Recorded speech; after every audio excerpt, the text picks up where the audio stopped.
Pasmado ang bunganga. Beep, beep, beep, beep, beep. Ang tagalupa na viral ang mukha. Bip, bip, bip, bip, bip. Bumibip, bip, bip, bip, bip, bip, bip, bip, bip, bip, bip na ba? Ang lahat.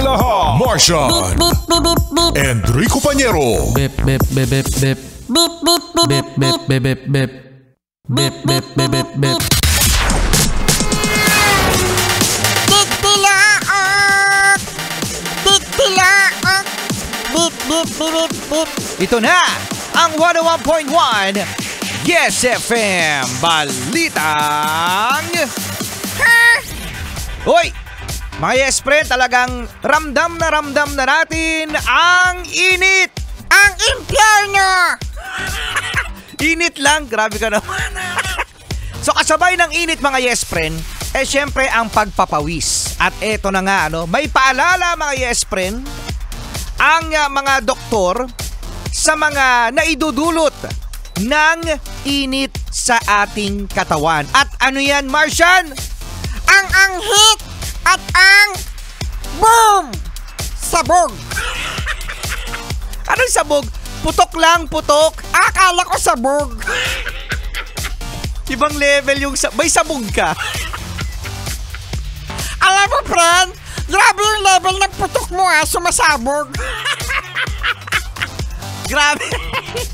Grabe. At ngayon ko lang napag-alaman mga Yes Friend, na ang body odor pala ay namamana.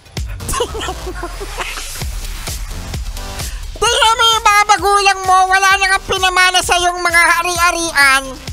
Nagpamana pa ng anghit. Grabe ka na, March! Grabe ka na, buwan ng Marso! Grabe ka, March! Sinisi mo pa yung March. So ayun na nga mga Yes Friend, namamana pala yun. Oo, kaya. So ito daw mga Yes Friend ay isa din dahilan ng imbalance ng ating hormone. Pagkain ng mga spices. Mekos-mekos na yan, friend! Mekos-mekos pa! Yan mga spices. At sobrang pag-inom ng alak. Ay, hindi! Ang babango nga ng mga umiinom ng alak Babango ba? At marami naman mga Yes Friend na paraan para maiwasan ang anghit at putok. Ito pa mga Yes Friend na pag-alaman din na magkaiba ang anghit at ang putok. Kasi ang anghit Martian, ano yung anghit? Ang anghit, ayan yung pinaghalong maasim at saka kulob. Ayun, kulob at saka maasim, yan ang anghit. Kapag naman yung putok, nakakamatay. ang OA nito. Ano yung putok? Ang putok daw, hindi daw yan maaalis. Naku, hindi daw maaalis. Kaya mga Yes Friend, kung meron kayong naaamoy every time na nakalimutan nyo ang mag-deodorant, lagi nyong gawin. Kasi hindi nga yan talaga nawawala. Ako talaga mga Yes Friend, aminin ko na. Because nobody's perfect. No? Talaga? Ako perfect. Mukha mo.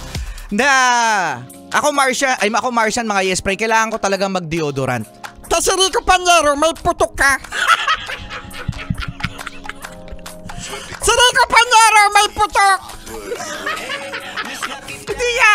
Kailangan, sa mga Yes Friend natin dyan, aminin natin, na kapag hindi tayo nag-deodorant, may amoy. Ikaw lang, wag mo sila damay. Uy, pero merong merong mga tao mga Yes Friend na kahit hindi nag-deodorant, ay walang amoy. Promise. Oo, no. Sana all. Rico Pañero, may putok. Isa pa. Si Rico Pañero po, mga Yes Friend, may putok. Uy, baka maniwala sila. May putok ka. Konting oras na lang ay magsasama na tayo.